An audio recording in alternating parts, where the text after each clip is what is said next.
Hi everyone, and welcome to the last panel of the day, and perhaps the most anticipated panel of the day. Who knows? And if so, it wouldn't be for nothing, considering the guests that I have with me today. My name is Lahcene Merzoug, CEO of PressEnter Group, and today's panel is called Up Close and Personal with a New Style of CEO. Normally when I moderate panels, I try to stay away from the standard questions, at least as much as I can. It's in the hope of getting to know the panelists a bit better, trying to get some personal questions in there, and actually hear something that we haven't heard before. And this time around, I reached out for help. You might have seen the campaigns we've been running on social media, where we asked all of you to submit questions before that you wanted me to ask the panelists. I've received a lot of questions, so thanks all. And the next 45 minutes, I'm going to combine your questions with a few of my own, with the goal to try to get to know them as much as possibly possible. So without further ado, I would like to welcome in our first CEO, Maarja Pärt, CEO, Yolo Group.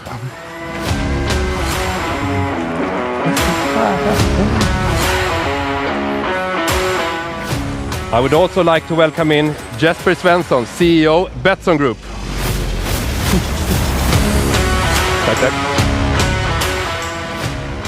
David Flynn, CEO, Glitnor Group.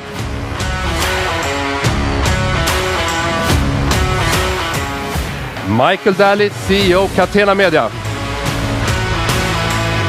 Welcome.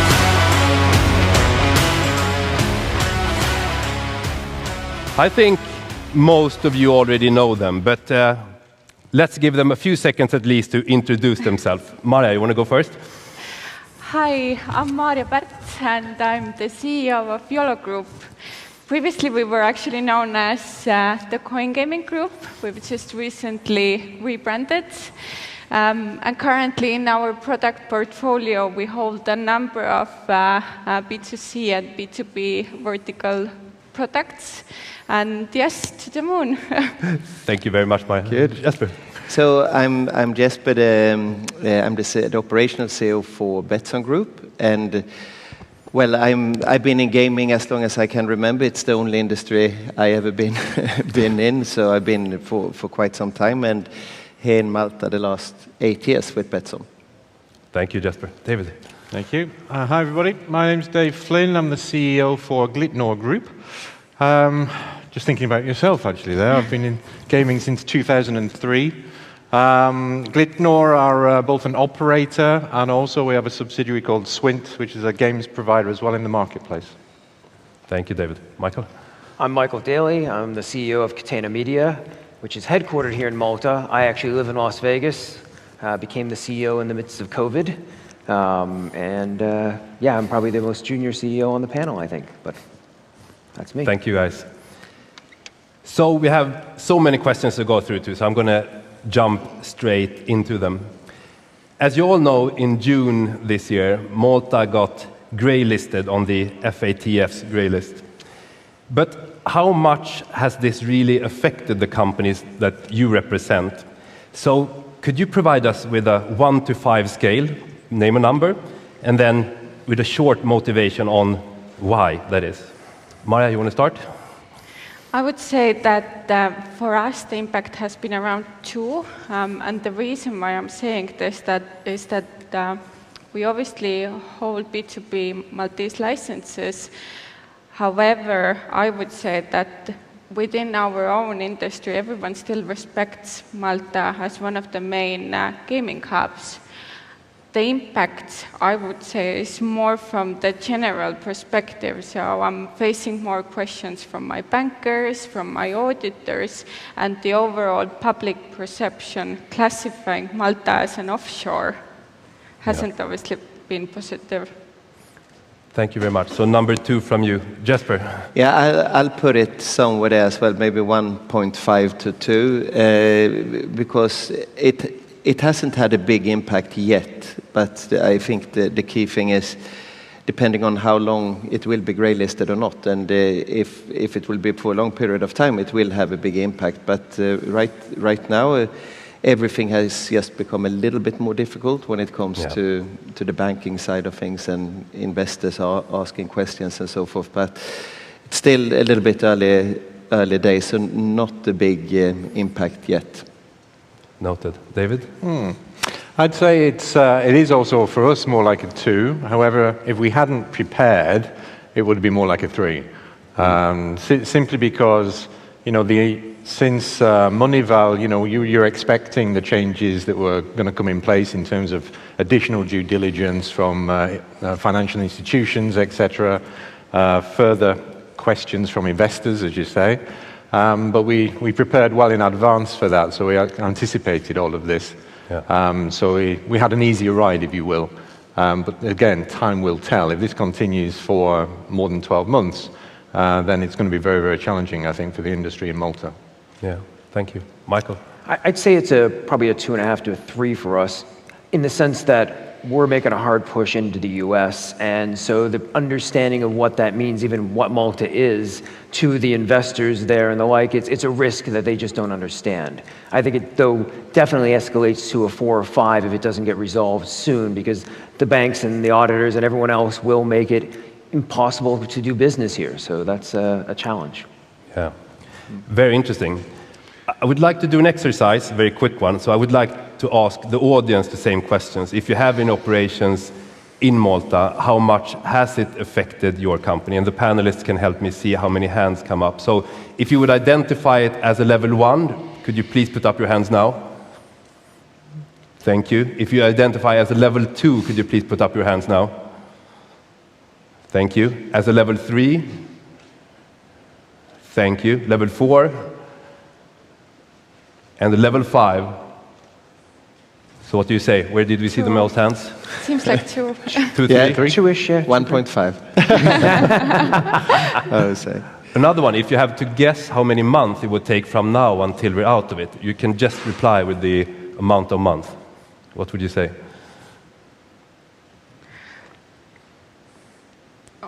I don't even know. Anybody care to I'm guess? there with 9. 9 months from now? Yeah, It better have been. maybe. 12. Yeah. 12 I'm months. more on the 12 line, yeah, but Yeah. sooner would be really good. Have faith. Have Yeah, faith. my guess would be a year as well, I think. Perfect. Some short questions in between. If you ever have a bad day, how would you revert it, Maarja? Bad days. Do you have any? Obviously, not all days are similar, and I guess all of us have our bad days as well. I try in this moment to focus on small wins and celebrate small achievements. And when there's been a mistake or something has gone really badly, then I try and take a step back and focus on the bigger picture to find solutions and really to overcome it. Yeah, that makes sense. Same question to you, David. How do you revert a bad day? Well, number one, I think I know I've had a bad day when everybody tells me I've had a bad day. I tend to wear my heart on my sleeve, actually, in the office. So I think for me, it's more about trying to just get a break, 5 minutes, go for a walk, refresh my mind, and make sure then that okay, this happened, let's put it back behind me, let's move on now and make more progress as we go forward. Bigger scale-wise, I do a lot of exercise, and that really helps set up my day. So I tend to enter the office with a lot of energy, and that tends to keep those bad days away. So David actually swam from Malta to Gozo the other day, so I mean, you can just do one of those. Go on. Fantastic. So Jesper, what do you expect from your employees in general? Well, in general, I think it's incredibly important with the accountability and ownership. It goes hand in hand. Yeah. That's really what I expect from anyone in the company. We're all here to perform a specific task, and if you really own that task and take accountability for it, that's when I believe you will feel engaged with what you're doing, and that's what drives you to do a good job, really. So I would say I would say that is my number one expectation.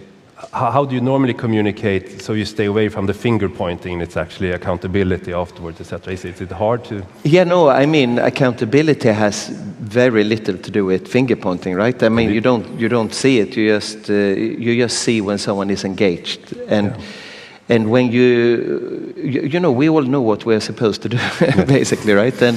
And when people do that and take pride in what they do and so forth, there's no finger pointing. No. And also a culture doing that, it's that if you do your mistakes, you own your mistakes, and it's okay. I mean, finger pointing is kind of more on the opposite side of it, I would say. Agreed. It's for high learnings.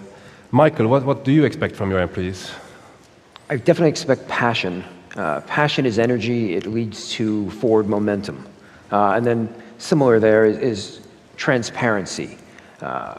We have to be open and honest, and it's not a matter of what level you're at or what you do. You have to just, again, plays into accountability. You have to own what you do and own what happened, good or bad, and be able to communicate that. And then we all deal with it, and that's just how business should work. Agreed. Entrepreneurial mindset with passion as well. This question has first of all, Maarja written all over it, I think. When do you think the crypto gold rush for online operators will subside, if ever? And if it subsides, what would cause it to subside? Very good question. It won't subside, and I'm very confident in it. I would say that it will actually normalize and evolve as the general adoption in the market broadens. It's still a fairly new technology, and I think everything takes time to settle in. Yeah. Todd actually, in his presentation, he gave some really good examples of groundbreaking technology that nowadays we wouldn't imagine our lives without it. So taxis and Uber, hotels and Airbnb. It's the same with blockchain and cryptocurrencies. Or, for example, we were afraid of the internet 30 years ago, cars 100 years ago, and today it's something we wouldn't imagine our lives without. So cryptocurrencies will certainly gain more traction and normalize. It's here to stay. Absolutely. If we ask the same question to Jesper, and how is Betsson looking at cryptocurrencies? I don't believe in it. No, I'm just kidding. I believe in it too, but in a different shape. For us, it hasn't boomed yet. We can't do it in the way we are structured, basically. But there is so much money in it now. I mean, if you look at it, if you would look at the whole crypto space as the same way you look at, you know, euros or USD or whatever, you see it's massive. Yes. So of course it's already here, it's happening, and it will keep normalizing.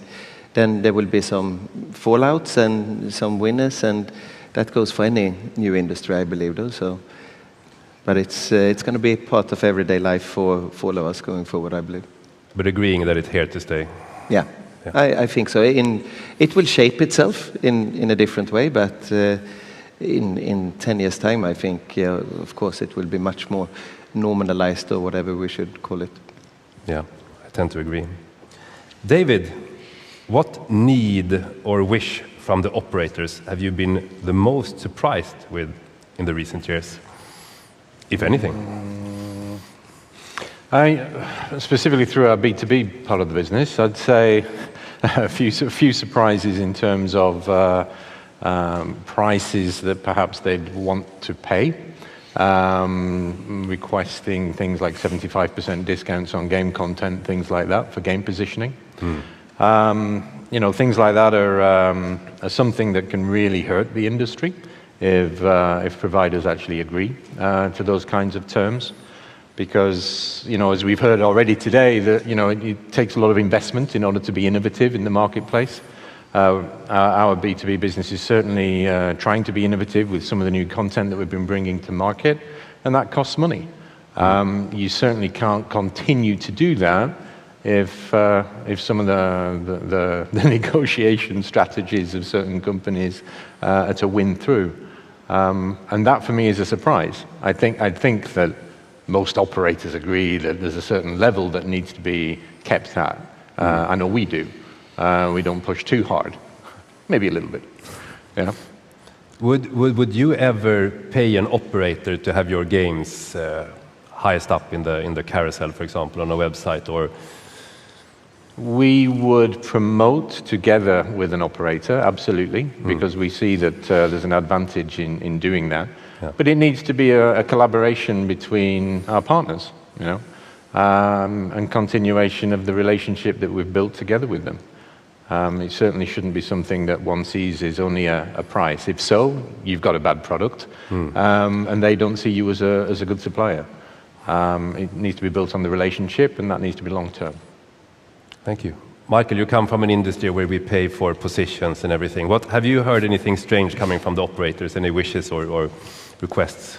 So I guess I might actually reverse your question. The thing they haven't asked, which I was expecting someone would ask by now, which is, an affiliate holds lots of information about the start of a customer journey and lots of information about the personalization of why they're coming in and why they're going on to said operators and what's happening to those that aren't going on in that journey and how many times did they come through. And nobody's asked us about partnering up about that information to further personalize their actual user's journey or retention, etc. So that's just surprising to me. But are you trying to package that now and sell it as information, or?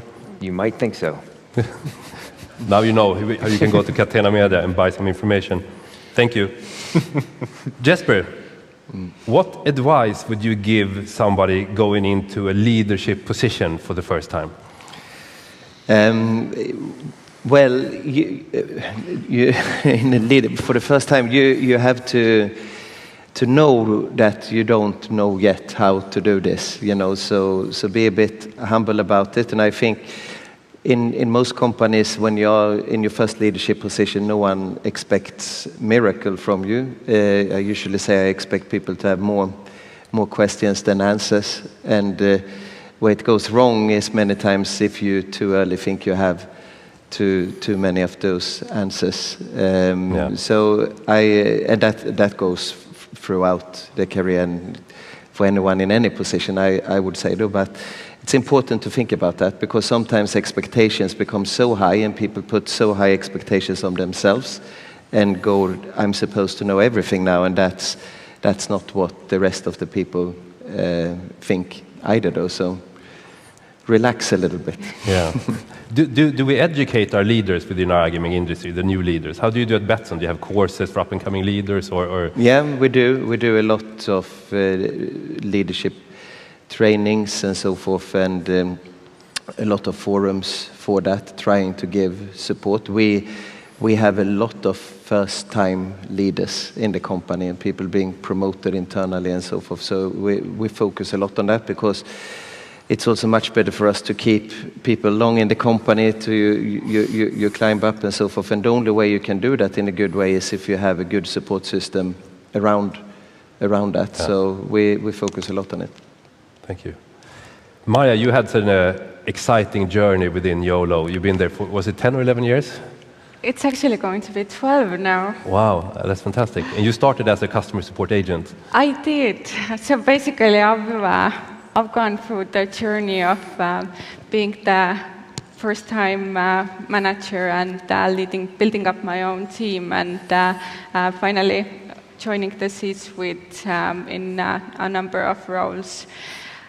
And it's been a true roller coaster journey, as I like to call it.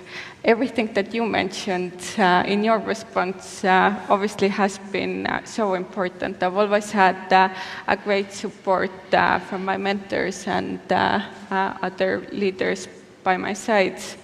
But what I would maybe add on top of what you suggested is you need to stay curious and have interest in the domain, and actually you need to make sure that you are being backed up from your fellow peers and managers around you. But how do you stay updated? I mean, if you're interested in leadership, do you go courses? Do you read books? Or how do you stay up to date, do you think? So internally, we similarly have a number of different training programs. I've completed one myself as well. We call it MDP, Management Development Program. And this was by far one of the most useful trainings I've ever done.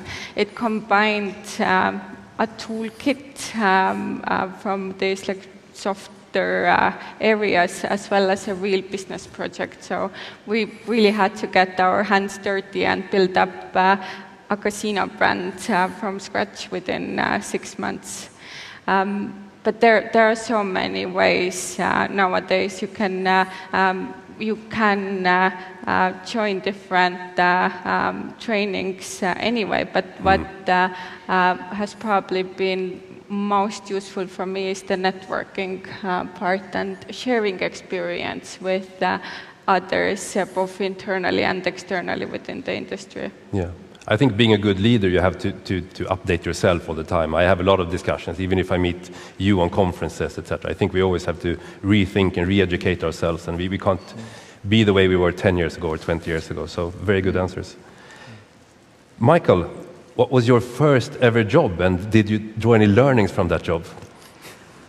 My first ever, well, besides doing a little crewing on some sailboats for some spare cash from guys in a harbor, my first real job was in a restaurant. It was a mom and pop owned restaurant. I worked there from the time I was 14 to the time I was 19. And it was good because in America you can work 40 hours legally, but I could work there through the summer months from essentially up to 100 hours a week, as many hours as I could put in. So I was able to bring in a lot of money. Worked with a bunch of illegal immigrants who were also running in the restaurant.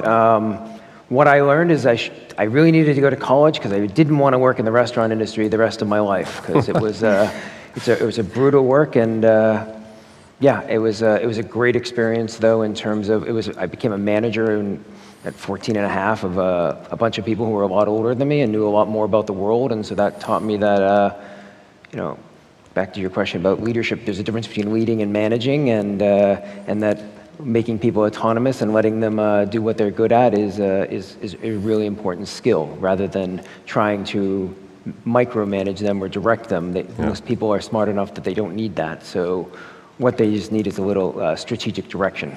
And also, I mean, if I see that somebody worked in a restaurant for many years, a busy restaurant, I know they can handle stress for sure. So it's, if you handle that, you handle anything. David, what did you do, the first paying job? Several first paying jobs. I mean, if we're talking before the first real job, I probably had about 6 or 7 different jobs. Paid my way through university, made sure I exited university with no debt whatsoever, so I could go traveling and skiing. I love to do that. But the first real job, I was actually it's a bit of a mouthful actually, forecast for specific science system implementation project scientist.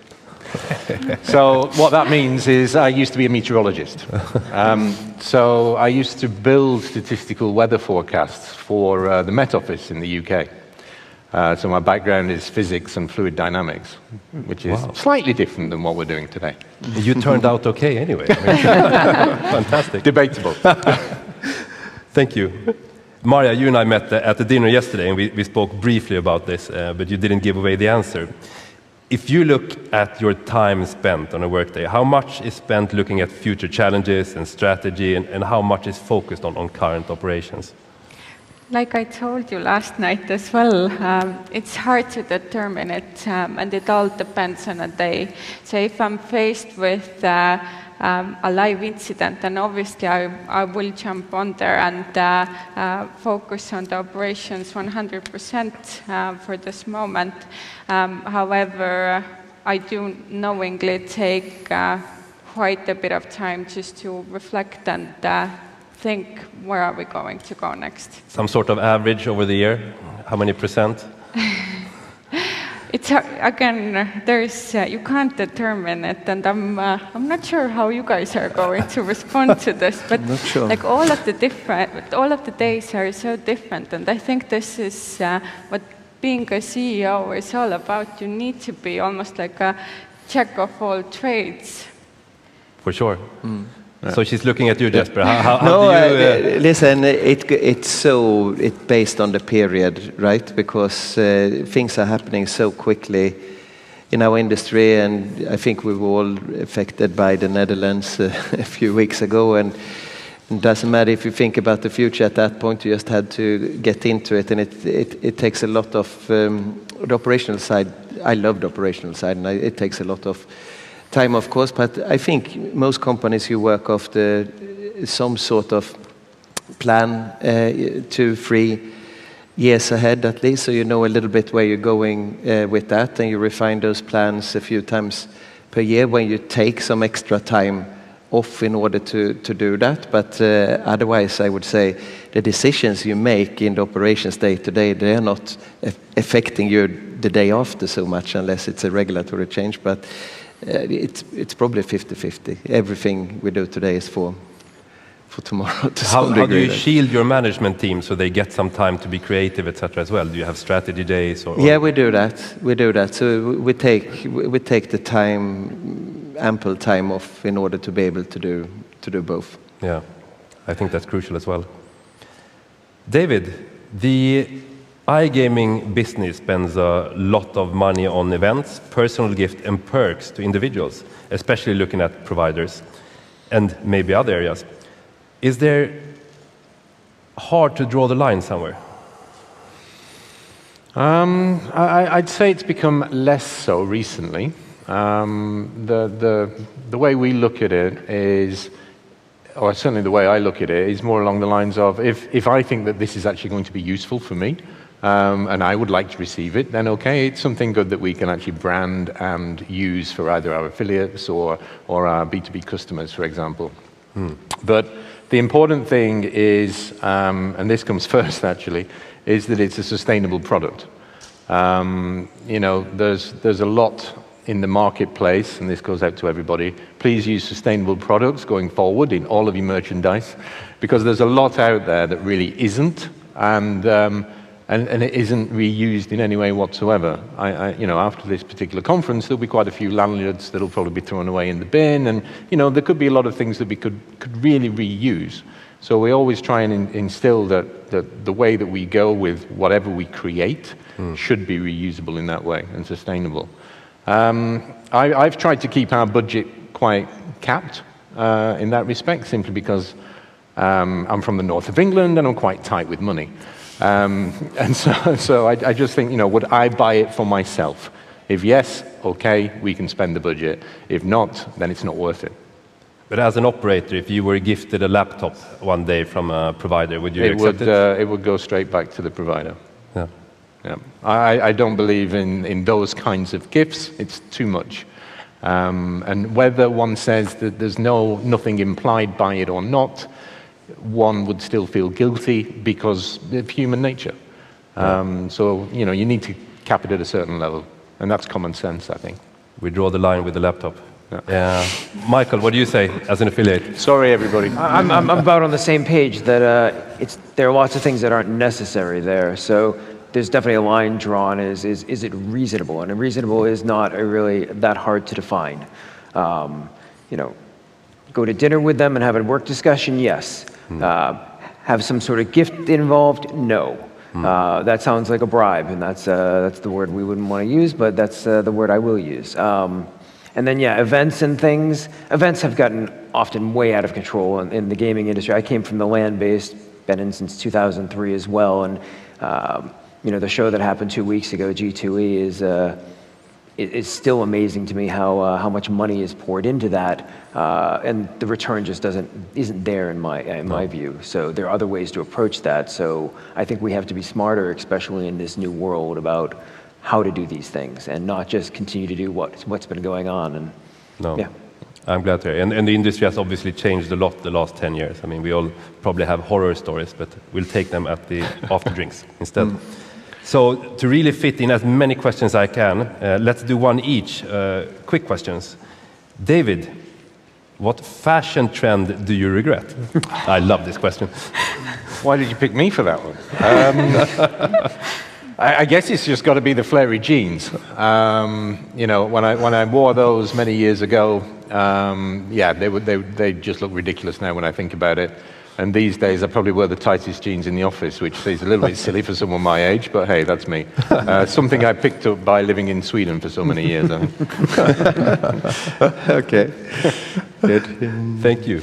Jesper, what song do you always sing when you're alone? Always sing. Or often? That's a stretch. I think the one song I always sing along with. I'm a Liverpool fan, right? So that's "You Never Walk Alone." When that goes for the matches, then I'm there. But I have to say, the last week I have been in my head the whole time.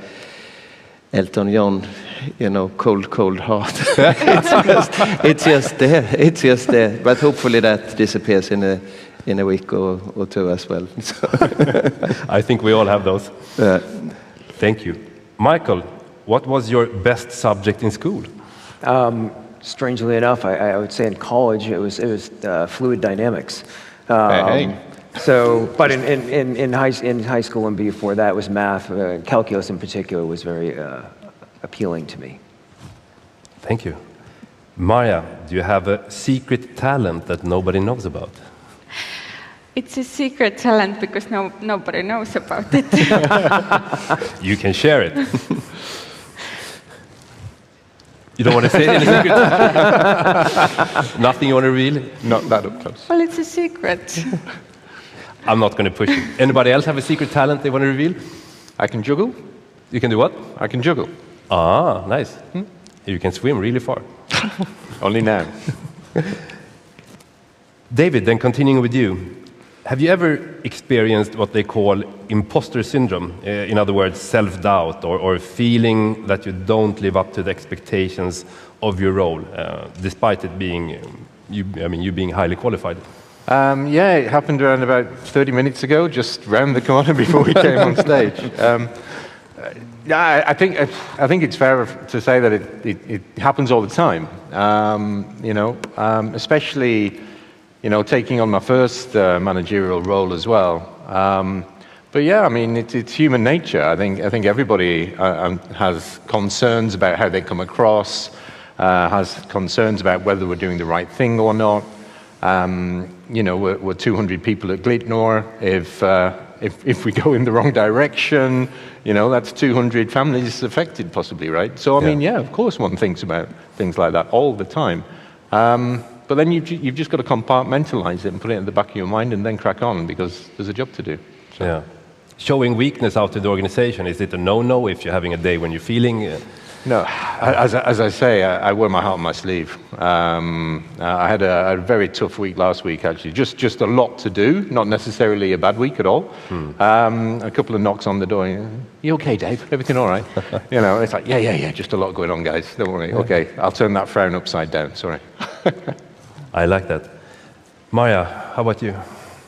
I would really echo the same. Because I am a very emotional person myself as well, and I can't really hide my feelings when I've had a difficult day. I would say that this is so natural to question yourself, and in fact I think this is what takes us forward as well. You need to be your biggest critique, because otherwise you won't get anywhere. No. And for me, this is really the new style of CEO. CEOs being able to say that they're also scared, they're also nervous, and also vulnerable. I really like. Can we give them a round of applause just for that, I think? Thank you. This is an interesting one. Michael, if you had to rank the following in order of importance to you, how would that look? Salary, bonus, option, title. Okay. I'd go with options first, because I think that's really, you grow, it grows with the company's development, and it has an unlimited upside, potentially. And then I'd probably go salary next.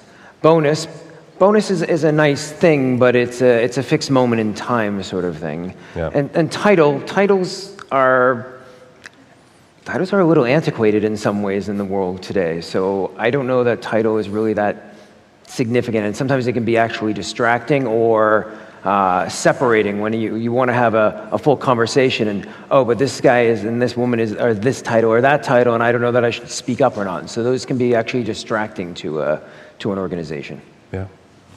Thank you. Jesper, if you got the same question, how would you rank it? Salary, bonus, option, title? I will also start with option. Everything else comes with that to some degree if you have that, right?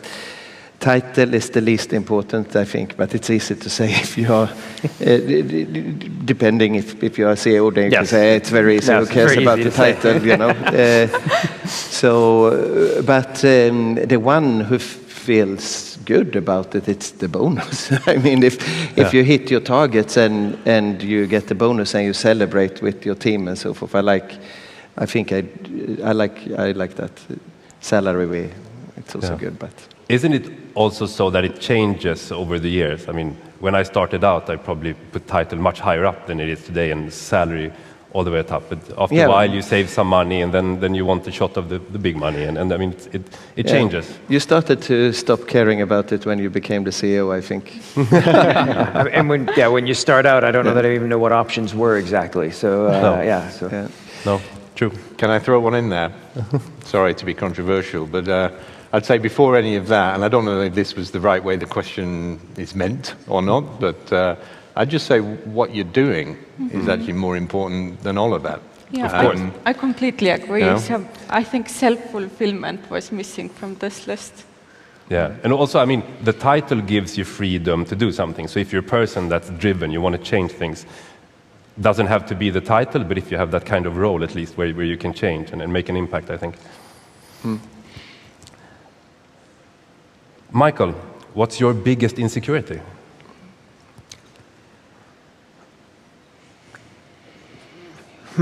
So it is probably, do I know enough in any conversation I'm having to be actually able to be, you know, I guess it goes back to that fear of, should I be here in this conversation? Do I know enough to be relevant to this? And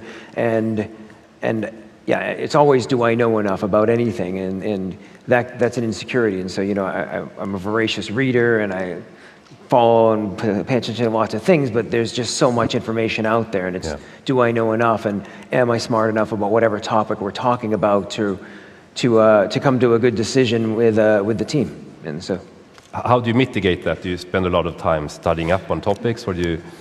You know, the global plane rides help because there's lots of time for reading all sorts of things. There are lots of technologies out there now. So, you know, there's like apps like 12 Minutes where you can digest a lot of business books in 12-minute increments because they've boiled it down to just the executive summary, essentially. So it's absorption of information in a faster rate, you know. I'm not that person. I've been trying it, but I had someone who worked for me who used to listen to podcasts at 2x or 3x speed because they could absorb it faster. I haven't quite got there on that one. It's more distracting than useful. But yeah, it's just trying to learn and continue that doing that at all times. Agreed. Thank you. David, what's the craziest, most impulsive decision you ever made as a CEO? Whoa. I hope I haven't made it yet.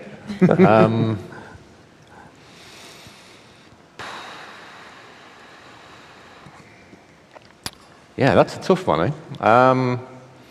I don't think I've actually got an answer for that. Gosh, that's boring, isn't it? I think craziest thing. No, I really don't have an answer for that. I'm obviously very square and really into my physics. So, sorry. Good, no worries. I'll trust you on that one. Jesper, if you have those off days that we spoke about before, where you can't get anything done, what do? Do you ever go home even? Is it that bad? If I can't get anything done, what do? Not a lot, apparently. But, well, I was going to say I have a drink, but that sounds wrong. But, you can share. I don't. The thing is, if you have a bad day, you feel you have a bad day, you try to find yourself some sort of break of some sort. I think, but it's really about keeping going. Yeah. That's what I try to do. Keep going, don't give up, just keep going. Exactly. Sometimes even take a break, go out for a walk, 30 minutes, come back. No, No? I don't really do that. Okay. Maybe I should, but I just keep going. Okay. I see you on Tash Beach Promenade, okay, a few times a week. We'll meet up. Yeah, that's good. Let's do that. Let's do that. Jesper the machine, I love it. No. Maarja, what's your biggest professional failure? So my biggest professional failure, it's probably around change management, because I'm not a patient person. I want results and I want them now. And when we were implementing some really significant changes throughout our organization, I think the failure was that I didn't have enough patience to take the time and to manage the change properly, communicate it 10 or 15 or 100 times before everyone is aligned. Thank you. We're running out of time, but we're going to finish off with one quick question each, starting on the other end. Michael, what's the weirdest thing you ever eaten? And this question actually came in. Oh, so that would either be stir-fried cockroaches or cat. So somewhere between those two. And I don't recommend either. Thank you. David, what's the weirdest fact you know? Oh, good grief. It's probably not that weird, but it's just the distance between here and the moon, or here and the sun, or something stupid like that. And I don't know the answer. Jesper, what's the worst thing about being a CEO? The worst thing about being, well, there is nowhere to hide. It's both the worst and to some degree the best thing. But you know that if something comes to you, you have to act on it. Otherwise it will not be acted upon in that sense. And I think sometimes that can, of course, both be a positive thing, but also a negative thing. Agreed. And Maarja, the last question of the day. What's the best thing about being a CEO? Actually, very similarly to you, I would say that the best and at the same time the worst part of being the CEO is the fact that the buck stops with you. There are so many people and their families that are relying on you, and you really need to make the right decision. Thank you. Thank you. It's been a fantastic panel, I must say, and I really love that they share this openly. Please give them a warm round of applause. Thank you. Thank you.